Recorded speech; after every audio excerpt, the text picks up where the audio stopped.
आप सभी का स्वागत है स्टडी कवर क्लासेस में। तो आज की इस वीडियो में हम लोग JCERT class 7 in science chapter का जो है सो पार्ट 1 हमने पहले से ही कवर करा दिया है। ठीक, तो अगर यदि आप 1 नहीं देखे हैं तो उसका लिंक जो है सो डिस्क्रिप्शन में है, आप वहाँ से जाके देख सकते हैं। तो चलिए इसका पार्ट 2 हम लोग शुरू करते हैं और इसको आज कंप्लीट भी करते हैं। ठीक, अगर यदि चैनल पर नहीं है तो चैनल को सब्सक्राइब कीजिए और दोस्तों को भी शेयर कीजिए ताकि ये सबको मतलब पढ़ाई हो सके अच्छे से। ठीक, चलिए क्या बोलता है इसके आगे हम लोग नोट्स में पढ़ते हैं। वृक्ष लगाओ जीवन बचाओ, यानी वृक्ष ही जीवन है। उसके बाद बोलता है कि बढ़ते हुए इस आधुनिक औद्योगिक युग में अधिक से अधिक पेड़ लगाने की कोशिश करनी चाहिए। वृक्षारोपण, वन महोत्सव आदि को प्रोत्साहित करना रहना चाहिए एवं बच्चों को पौधों की उपयोगिता के प्रति जागरूक करना चाहिए तथा उनमें पौधों के प्रति प्रेम जागृति करना चाहिए, ये ताकि हमारा जो है सो संतुलन बना रहे। ठीक, ये क्या कहता है, सरकार कहता है और हम अपने से कहते हैं। क्या बोलता है कि क्या सफ़ेद रंग वाले पत्तों में भी प्रकाश संश्लेषण की प्रक्रिया होती है। सफ़ेद रंग वाला यानी जिसमें मतलब हरा रंग पाया जाता है तो किसके कारण होता है, तो क्लोरोफिल के कारण। ठीक, लेकिन जो पत्ते ये जो होता है सफ़ेद होता है तो उसमें भी क्या प्रकाश संश्लेषण की प्रक्रिया होती है। चलिए इसके बारे में हम लोग पढ़ते हैं। बोलता है हरी पत्तियों के अतिरिक्त अन्य वर्ण की पत्तियों में भी क्लोरोफिल होती है, परंतु इन पत्तियों में उपस्थित लाल, भूरे अथवा अन्य वर्ण क्लोरोफिल के कार्य हरे रंग को ढक लेते हैं। इन पत्तियों में भी प्रकाश संश्लेषण होता है। यानी क्या कहता है, अगर यदि कोई भी पत्ता मतलब हरा नहीं, जैसे आपका पीला हो गया, किसी भी तरह का रहता है तो उसमें क्या होता है, क्लोरोफिल होता है। क्लोरोफिल के अलावा उसमें जो है सो एक और रंग जो होता है उसको ऊपर से कवर से मतलब झाँप देता है। ठीक, उसको पूरा घेर लेता है ताकि वो नहीं दिखता है। ठीक, इसलिए हर जितना भी पेड़ पौधा है सभी के मतलब क्या प्रकाश संश्लेषण की प्रक्रिया करते हैं। उसके बाद नीचे से बोलता है, ये देखिए यहाँ पे जो है सो फिगर में है बहुत सारा पत्तियाँ उस तरह से दिया हुआ है। ठीक, ये सब क्या हरा नहीं है, कोई थोड़ा सफ़ेद टाइप का है, थोड़ा पीला टाइप का है। ठीक, क्या आपने गीली दीवारों पर तालाब अथवा ठहरे हुए जल की सतह पर हरे रंग की चिकनी सतह की तंतु के आकार वाले पौधों को देखा है?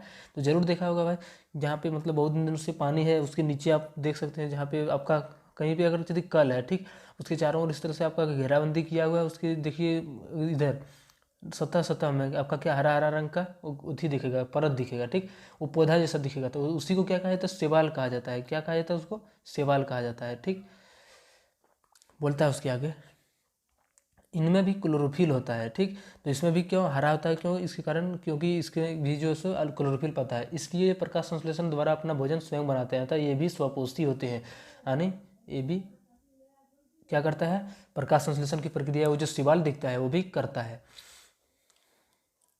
देखिए यहाँ पे जो है सो तालाब में कुछ इस प्रकार से रहता है आपका शैवाल। ठीक,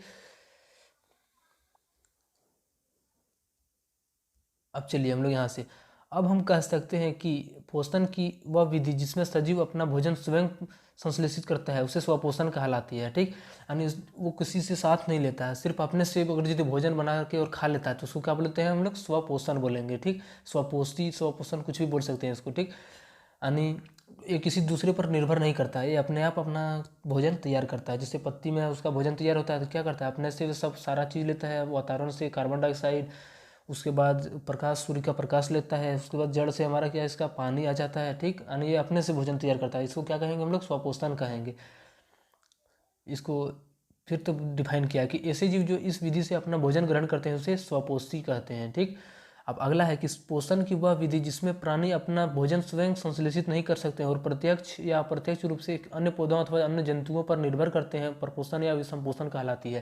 यानी वे सभी जीव हैं जो अपने से भोजन नहीं बनाते, किसी दूसरे पर निर्भर होता है। जैसे हम लोग पेड़ पौधे पर निर्भर हैं, वैसे ही और चीज़ जो है दूसरे चीज़ों के जो ऊपर में रहता है कि मतलब दूसरी चीज़ के भरोसे जिंदा है तो उसको हम लोग क्या बोलेंगे, तो विषम पोषण बोलेंगे या विषम पोषी बोलेंगे। ठीक, और स्वपोषी में क्या होता है, वो भोजन अपना स्वयं बनाता है, किसी दूसरे पर निर्भर नहीं करता है। उसके बाद बोलता है कि ऐसे जीव जो अपने भोजन के लिए पौधों या अन्य जीवों पर निर्भर करता है उसे परपोषी, पर माने दूसरे ऊपर, पोषी यानी भोजन बनाना। ठीक, उसके बाद बोलता है सारे जीव जंतु परपोषी है, जितना भी जीव जंतु है हमारा क्या है, वो सारा परपोषी है, दूसरे के ऊपर डिपेंड है। ठीक, बोलता है क्या पौधे भी समपोषी हो सकते हैं, पौधे सामान्यतः स्वपोषी होते हैं परंतु कुछ पौधे ऐसे भी हैं जिनमें क्लोरोफिल नहीं पाया जाता है। यानी बोलता है कि क्या पौधा भी विषमपोषी, पौधा भी दूसरे पर निर्भर हो सकता है, कोनो कोनो ऐसा पौधा जिसमें क्लोरोफिल नहीं पाया जाता। चलिए इसके आगे में हम लोग डिटेल और आगे पढ़ते हैं। है क्या, पाया जाता है वे अपना भोजन स्वयं संश्लेषित नहीं कर सकते, वे अपने भोजन के लिए अन्य पौधों द्वारा बनाए गए भोजन पर निर्भर हो रहते हैं, उससे हम पोषी कहलाते हैं। यानी वैसा पौधा भी ऐसा है कोई कोई, ठीक है ना, जो मतलब दूसरे के ऊपर डिपेंड होता है। जैसे आपका हो गया अमरबेल, हाँ बोल सकते हैं इसको, ठीक। क्या होता है वो अपना उसका मतलब कोई फिक्स मतलब वो अपना मतलब ना ही उसके अंदर क्लोरोफिल पाया जाता है और ना ही मतलब हो सकता तो जिससे वे अपना भोजन तैयार कर सके। तो ये कैसे करता है, तो दूसरे विधि मतलब ये आपका रहा कोई पेड़ रहा है, ठीक, ये आपका डाल हो गया।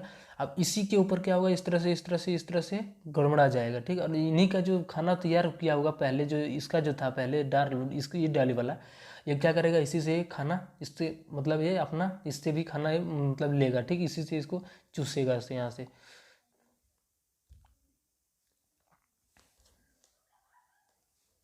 उसके बाद बोलता है कि यह अमरबेल का पौधा है, यह अपना भोजन उस वृक्ष से प्राप्त करता है जिस पर यह आरोहित होता है, इसे परजीवी कहते हैं। यानी ये क्या करता है, दूसरे पर निर्भर रहता है, ठीक। देखिए यहाँ पे जो फिगर में दिया हुआ है यहाँ पे है, ठीक, क्या है, अमरबेल का पौधा, यानी किसी दूसरे के जीव के भरोसे ये भी जिंदा है, यानी ये ऐसा ही रहता है। जहाँ पे भी आप लोग देखे होंगे कहीं पे भी इसका पत्ता, ठीक, दूसरे के ऊपर क्या होता है, लटपटा जाता है, तो उसी को बोलते हैं हम लोग अमरबेल। एक ऐसा जीव है जो कि दूसरे के ऊपर डिपेंड रहता है, दूसरे पौधे के ऊपर डिपेंड रहता है, खाता पीता है दूसरा वाला, ठीक।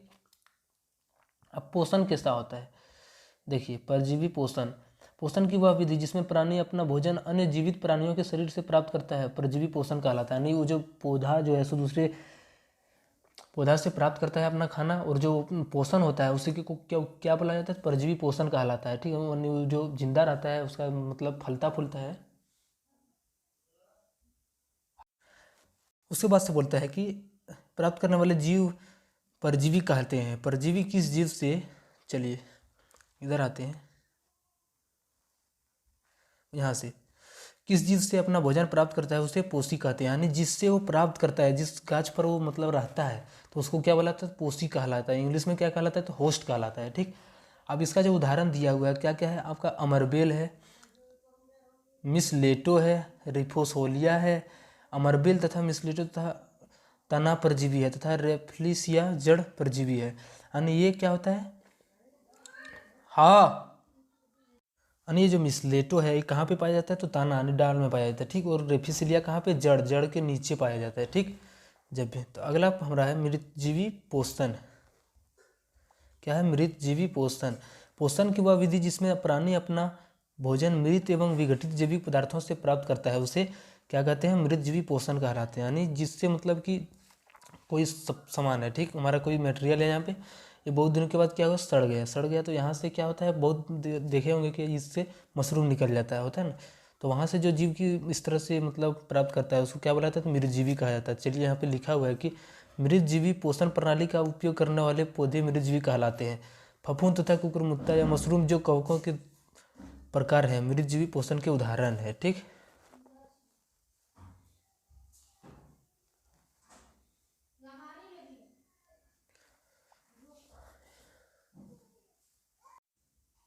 यहाँ पे कुछ इस प्रकार से देख सकते, इसमें इस सब में मतलब बहुत दिन तक रहता है तो क्या हो जाता है, कीड़ा पड़ जाता है, ठीक, फफूंद जैसा पड़ जाता है, तो इसको क्या बोला जाता है, तो फफूंद बोला जाता है। फफूंद अचार, चमड़े, कपड़े, अनाज आदि अन्य पदार्थों पर भी उगते हैं। ये नम एवं उष्ण वस्तुओं पर भी उगते हैं। वर्षा ऋतु के दौरान अनेक वस्तुएं कवकों की वृद्धि के कारण नष्ट अथवा अनुपयोगी हो जाती है।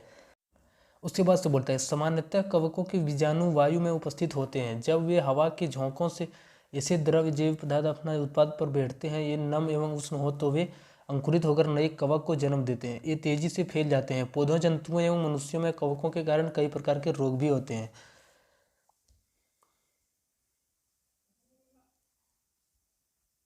उसके बाद है यहाँ से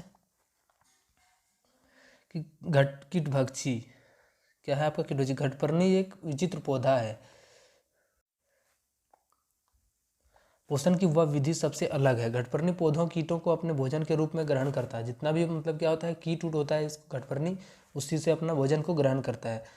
बोलता है उसके आगे, घटपर्णी पीचर पौधे में घड़े एवं ढक्कन जैसी संरचना होता है। देखिए यहाँ पे ऊपर में दिया हुआ है इसका संरचना। बोलता है ऐसे पौधे जो कीटों अपना भोजन के रूप में ग्रहण करते हैं उसे क्या कहते हैं, कीटभक्षी कहते हैं। यानी जिससे मतलब वे अपना जो है सो कीटों को मार मार के खाते हैं, मतलब उससे अपना पालन पोषण करता है, उसको क्या कहते हैं, तो हम लोग कीटभक्षी कहते हैं, ठीक। इंग्लिश में क्या कहा जाता है, इंसेक्टोवायरस,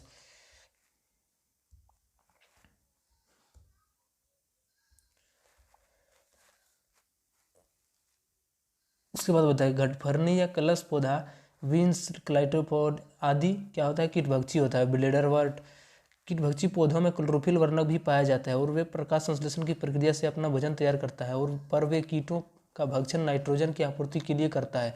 अधिकांश कीटभक्षी पौधे नाइट्रोजन की कमी वाले जगहों में भी पाए जाते हैं। यानी ये क्या करता है, नाइट्रोजन की आपूर्ति के लिए उस जीवों को मारता है ताकि उसको पूरा किया जा सके। ठीक,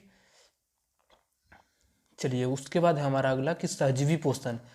तो क्या होता है सहजीवी पोषण? यह एक विशेष प्रकार का संबंध है जब भिन्न भिन्न प्रकार के दो जीव एक दूसरे की मदद करते हुए साथ रहते हैं तो ये अपना आवास एवं पोषक तत्व एक दूसरे की मदद करते हुए साथ बांटते हैं, जिसे सहजीवी संबंध कहते हैं।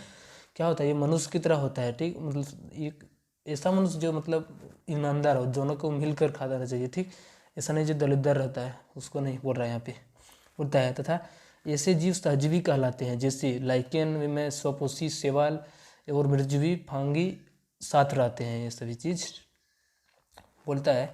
लाइकेन साधारणतः वृक्षों के तनों पर या पुरानी नमी युक्त दीवारों पर उगते हैं।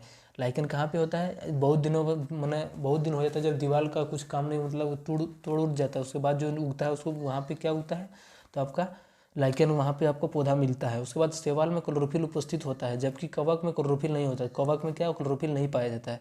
ये कवक शैवाल को रहने का स्थान, आवास, जल तथा पोषक तत्व उपलब्ध कराते हैं तथा बदले में शैवाल प्रकाश संश्लेषण द्वारा संश्लेषित भोजन कवक को देते हैं। यानी क्या करता है, कवक को भी शेयर करता है कौन? लाइकेन। और लाइकेन जो है सो इसको शेयर करता है। क्या क्या लाइकेन मतलब शैवाल जो है सो आपका ये क्या करता है, आपका प्रकाश संश्लेषण प्रक्रिया करता है। ठीक, तो इनमें जो भोजन बनता है क्या कर दोनों को साथ में मिलकर देता है और कवक भी इसको क्या करता है, बहुत सारा पदार्थ का जो है सो ये भी आदान प्रदान करता है। ठीक, तो इसलिए इसको क्या कहेंगे, सहजीवी दोनों को कहेंगे, शैवाल तथा कवक को। बोलता है इस तरह दोनों शैवाल एवं कवक एक दूसरे को लाभ पहुंचाते हैं, यानी दोनों अपना जो है सो इसका उसका ये देगा उसको और वो भी उसका साथ में देगा। ठीक, बोलता है कुछ जीवाणु वायुमंडलीय नाइट्रोजन का स्थिरीकरण करने में सहायक होते हैं, यानी नाइट्रोजन का स्थिरीकरण में करने में भी कुछ जीवाणु जो है सहायक होता है। ठीक, उसके बाद ये वायुमंडलीय नाइट्रोजन को विलेय पदार्थों के रूप में बदल देता है। राइजोबियम ऐसा ही एक जीवाणु है, क्या करता है, वायुमंडलीय नाइट्रोजन को विलेय पदार्थों के रूप में बदल देता है। वायुमंडल से क्या करता है, नाइट्रोजन को खींच के और राइजोबियम मतलब उसके रूप में मतलब बदल देता है। किसके रूप में? तो जिसके रूप में पदार्थ को कुछ आवश्यकता होती है उसी, या पानी के रूप में, गैस के रूप में, किसी भी तरह के रूप में। अगला बोलता है कि दलहन के जड़ों की गांठ, इसी यही सब में क्या होता है, राइजोबियम जीवाणु जो है सो इसी के कारण जो है सो ये ज़्यादा प्रभावी होता है। ये क्या करता है, नाइट्रोजन को जल्दी सोखता है ऊपर से। ठीक, ये जीवाणु दलहन के पौधे जैसे चना, मटर, मूंग, सेम आदि की जड़ों की गांठों में रहते हैं तथा उन्हें नाइट्रोजन की आपूर्ति करते हैं। इसके बदले फलीदार पौधे राइजोबियम जीवाणु को आवास एवं खाद्य प्रदान करते हैं। इस प्रकार दोनों जीवों, फलीदार पौधे तथा राइजोबियम का एक दूसरे की उपस्थिति में लाभ पहुंचाता है। ये सहजीवी संबंध। इस संबंध का किसानों के लिए विशेष महत्व है। उन्हें मिट्टी में दालों की फसलों के लिए अलग से नाइट्रोजन देने की आवश्यकता नहीं पड़ती। अगली फसल के लिए भी मिट्टी में पर्याप्त नाइट्रोजन उपलब्ध रहता है।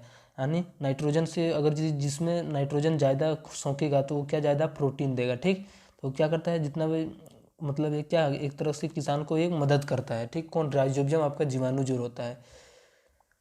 प्राकृतिक विधि के अतिरिक्त मिट्टी में नाइट्रोजन, फास्फोरस, पोटेशियम जैसे तत्वों की आपूर्ति हम रासायनिक उर्वरकों द्वारा भी करते हैं। यानी पहले तो जो होता था लेकिन अब क्या हम लोग बहुत सारा यूरिया, DAP आपका खाद जो आ गया, इससे भी हम लोग क्या, अगर यदि कहीं पे भी नाइट्रोजन की आपूर्ति हो जाए तो कम हो जाता है तो वहाँ पे भी हम लोग इस सब के यूज से हम लोग पूरा कर सकते हैं। बोलता है इससे मिट्टी में खोया हुआ पोषक तत्व भी खेतों को पुनः मिल जाता है। ये आपका यहीं से आपका जो है सो पार्ट पूरा ख़त्म हो गया। चलिए मिलते हैं किसी नेक्स्ट वीडियो में, तब तक के लिए बाय। आप लोग चैनल को सब्सक्राइब कीजिए।